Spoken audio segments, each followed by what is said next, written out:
and every other thing. It's driven by something, and it gets down to civilization and domestication. I think it's rather clear. The inner logic of it, you can just chart it. It's empirically there. It isn't just some ideology. And if you want to go that far, then I guess you're green. You're a primitivist, you're a Luddite, and so forth. If you don't want to go that way, then like Elon, you're helping guarantee that things just keep fucking getting worse.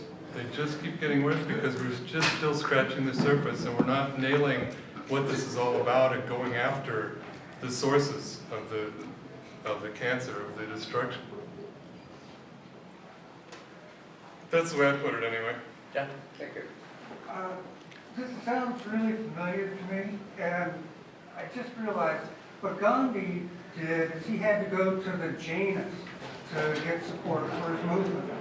And the Jainas have this thing called dharma. It says you've got a responsibility to protect what's important to you.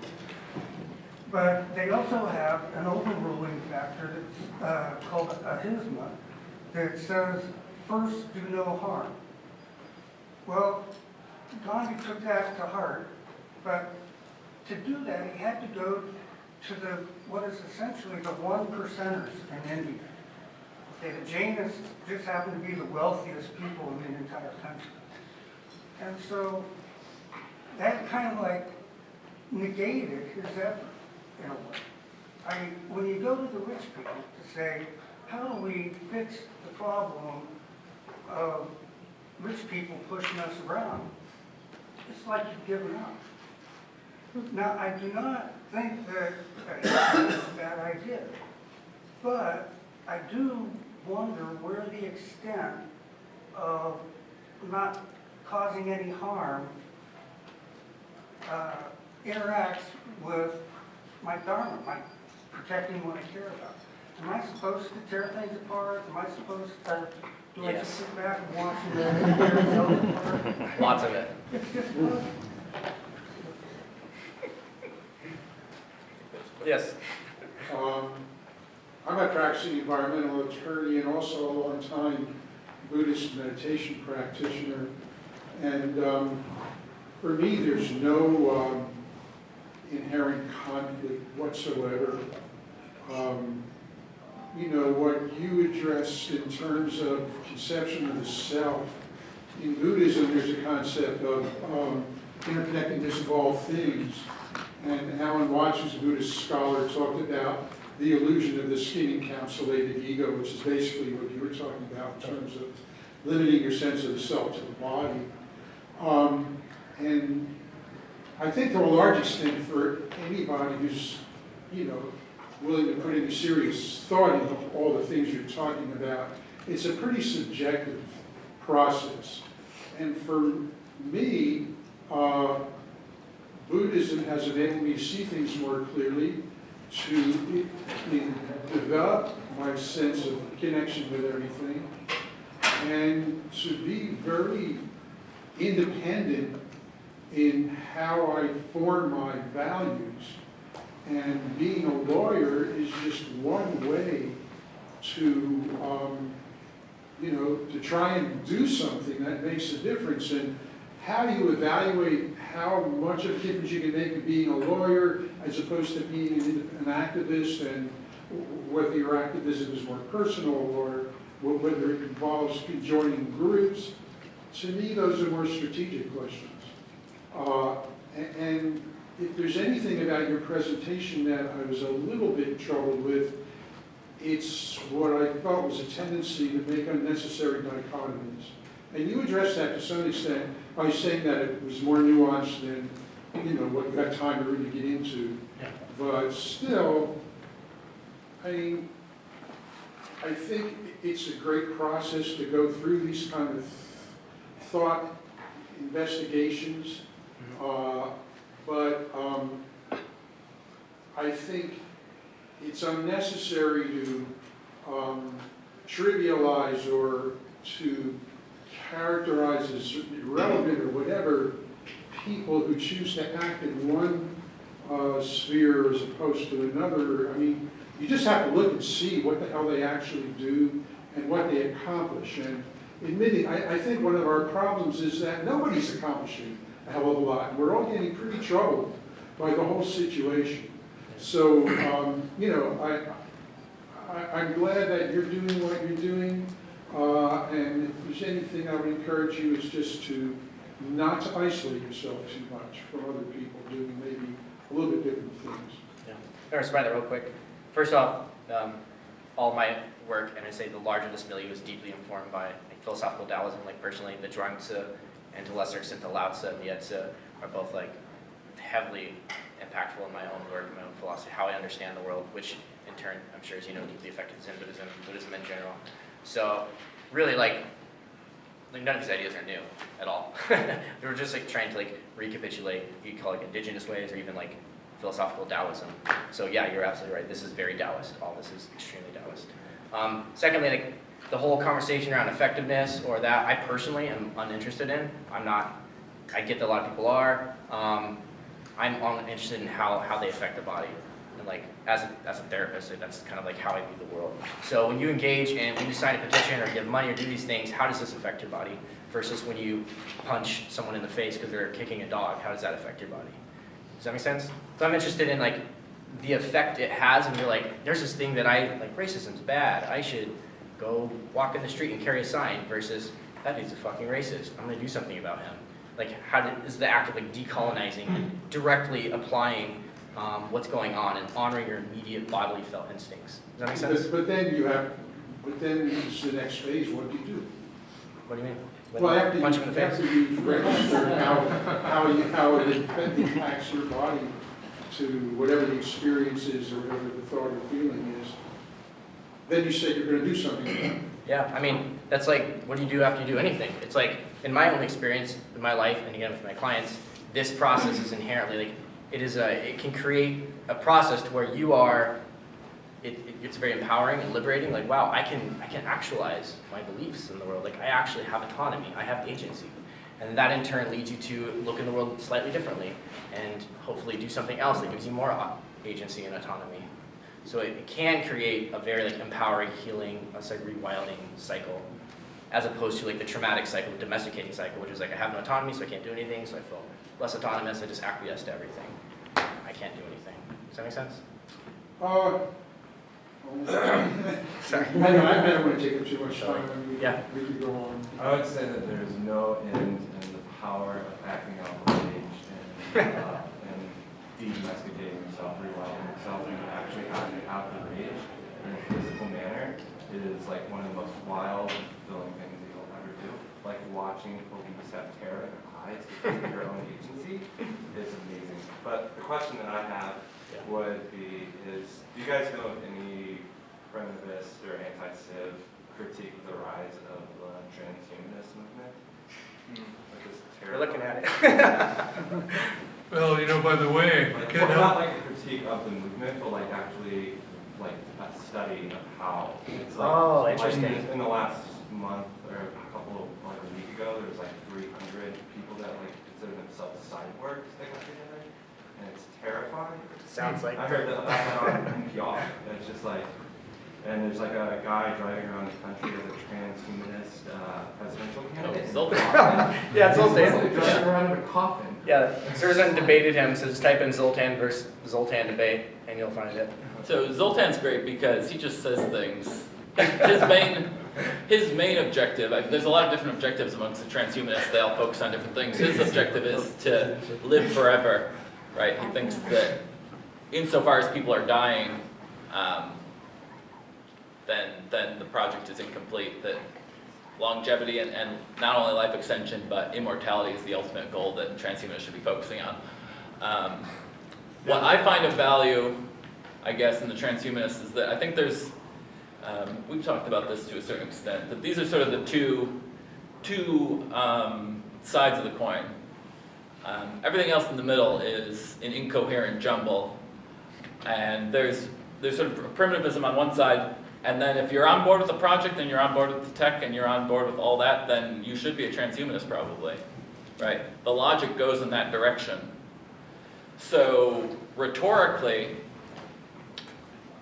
I'm always at pains to try to make make these people seem, not make them seem plausible, but make sort of a general public realize that they're not really just cranks, even though a lot of things they say sound like cranks. You know, that is sort of the logic. Following it to its logical extent. Like, Yeah. This is where you get. Yeah, so there's some sort of intellectual integrity there. They're willing to say things out loud and willing to follow where things go. Do you know of any? The actual movement itself? Like Yeah, what it's the reason I asked this was last summer I was at Northeast Anarchist Symposium, which was like at liberal arts college, and there's anarchists there that said that they wanted, they were basically transhumanist anarchists. Yeah, there's lots of terrifying. They refer to the earth as a concept, Yeah. and it's just like, what the fuck? You know, I had to leave because I was gonna fight them, but screaming outside is also the first. Yeah, the combination of anarchists and transhumanists being in the same head of a single person is hard to fathom, but I know it exists. There's a lot of them on Reddit. So Zoltan, for instance, isn't really too concerned about climate change because those are, clean water and air and things like that are only constraints for biological organisms. And he assumes that by the time sea levels rise, we won't be biological anymore. Uploaded to computers. So if the sea levels rise, that's not really a concern because by then we'll all be algorithms. So that's the logic on the other side of the coin. And I think that, it's kind of interesting to keep tabs on what they're talking about. But as crazy as it sounds, I think that's sort of, there's some intellectual integrity there because they're willing to follow the idea to its logical end. It's just not where I'm interested in going. Yeah, I guess that's... That guy's had his hand up. That guy. Which guys? Two guys. Sure. You can go first.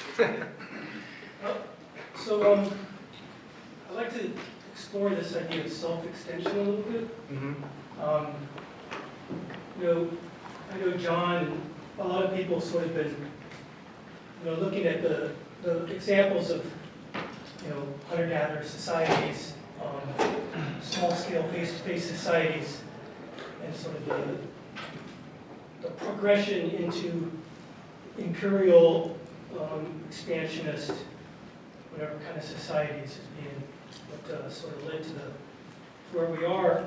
But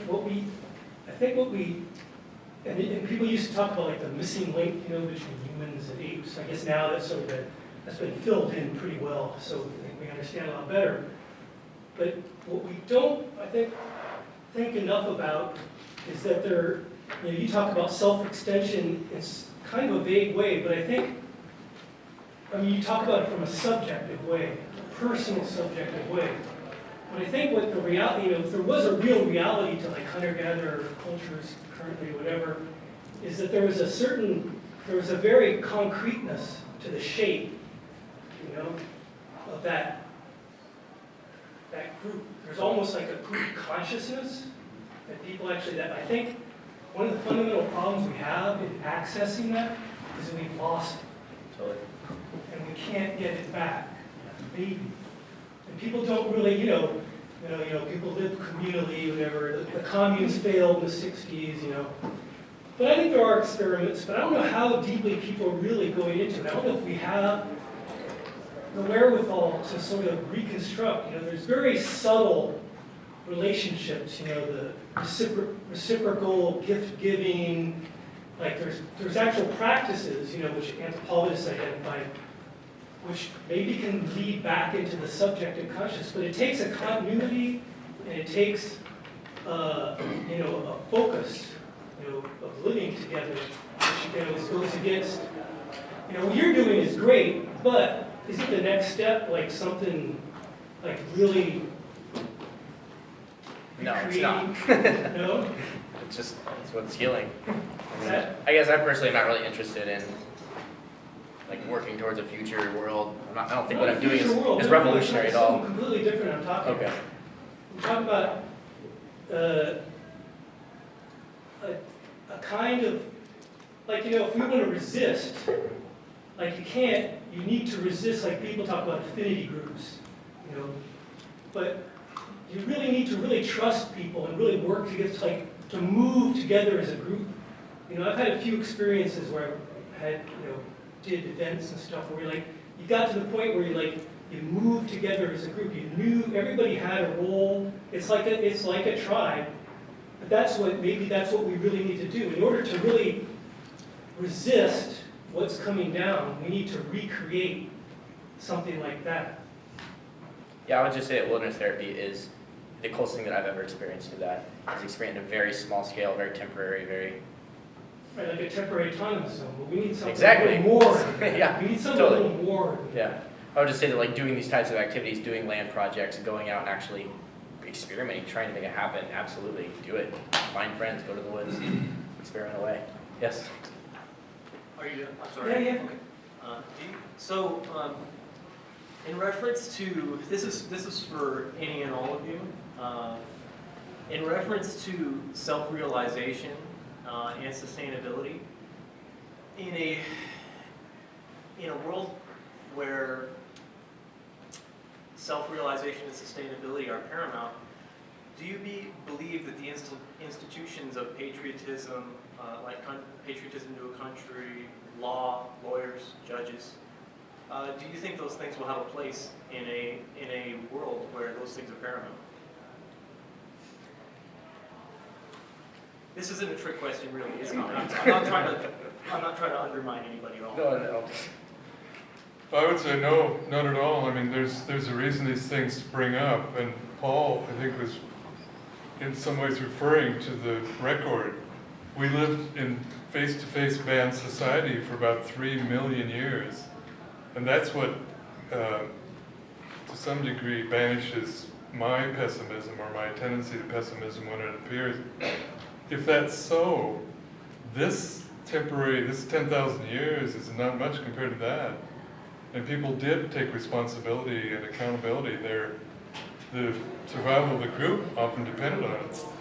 And so you didn't, before there were all these divisions and gradients of power and specializations, there was no use for the rest of it. It wasn't mass society. There is now, where if you've got a problem, you call some expert. I mean, it was nothing like that then. We walked on this earth capable of everything we needed. Now we're so de-skilled and reduced and separated that it's just, I can hardly imagine anyone, well, I can imagine people wanting it because what else do we know? I mean, what else are we fed? But what would there be to justify keeping these things that have turned out so disastrously? Thank you. I think that's an incredibly useful and intelligent statement. I appreciate it. And just to add on to that, I guess I would think that all of these institutions, and really mainstream politics as a whole, in a way, are attempts to make mass society work, and to the extent that's unsatisfying. It doesn't seem like it's a workable solution, but it's this desperation to try to make it work, and I think that's what divides sort of a more liberal from radical perspective is, do we want to keep trying to make this work, or do we want to scrap it? So I'm not really interested in making it work. I'm trying to make it work much longer. So I think Yeah. So this is directed towards John. So we've got, this many billions of people on the planet, and obviously the hunter-gatherer society was really the only sustainable society.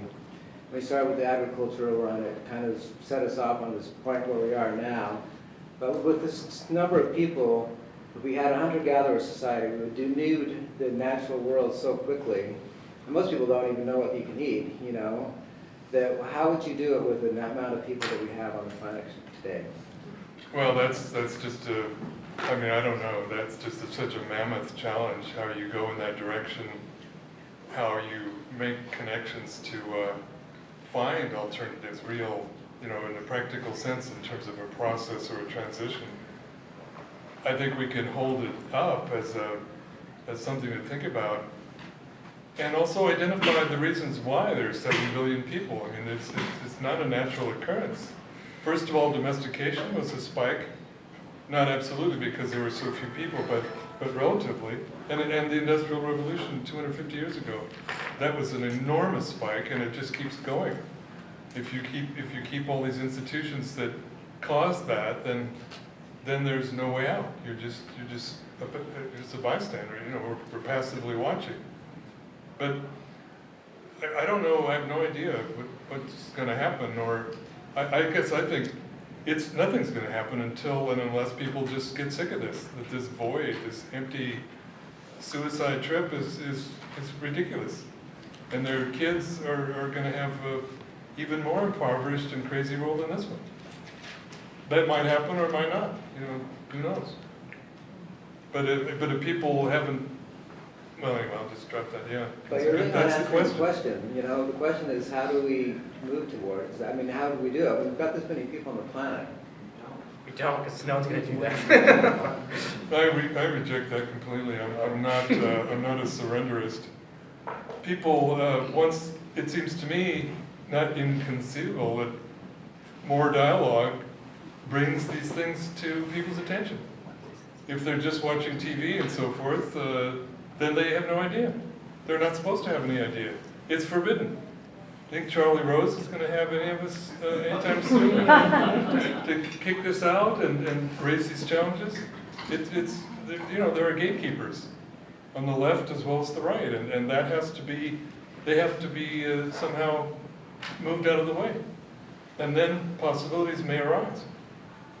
Do one more? Just Oh, quick. sorry, I was pointing the, sorry, she had her hand up before you did. Sorry. I liked the transhumanist conversation being brought in, because I know that people who conceive of a large vision tend to think, well, what's next for human evolution? And the whole idea that we can transcend our biological selves, our earthly selves, I would agree is terrifying.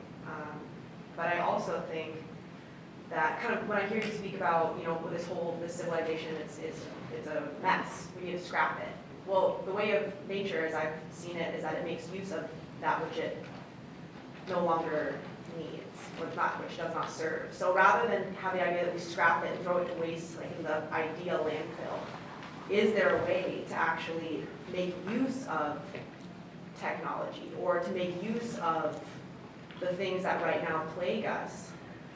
You know, how do we change our conception of that so that it's not just like, fuck that, let's choose this? Because then again, like that's the dichotomy thing, you know, where this is bad and this is good. But it ultimately is the, you know, reconciliation of opposites. We want to get to Buddhist oneness, and, you know, then we need to, that's part of it too. So what does that look like? Okay. Well, the use of technology, I think, is largely a dodge. I wonder how many hundreds of millions of people in the minds are Buddhists thinking about the oneness. And what I'm getting at is, we don't have the technology without the slavery of people all over the world, in the mines and the smelters and the factories and the assembly lines. None of this exists without that. That's one of the hidden things. It's terribly obvious when you think about it. Couldn't be more banal, but you know, but we always lose track of that. Yeah. So it kind of takes the place of the question about how you use it. The question is, what is it? Where does it come from? What does it rely on? How did that happen? The use thing is kind of not as important, I would say. And in many ways, we don't have any choice but to use it, right? To the extent that we want to communicate with others and that our options have been systematically limited, we'll use whatever means are available to us, right? In addition to that, you know, even if things, you know, crumble, you know, people will still make use of whatever is at hand to eke up their survival. If the institutions that we think of as being in place, you know, are losing their legitimacy and are becoming less reliable, right? We'll still have to sort of use what's available to us. We're up. We're wrapping up.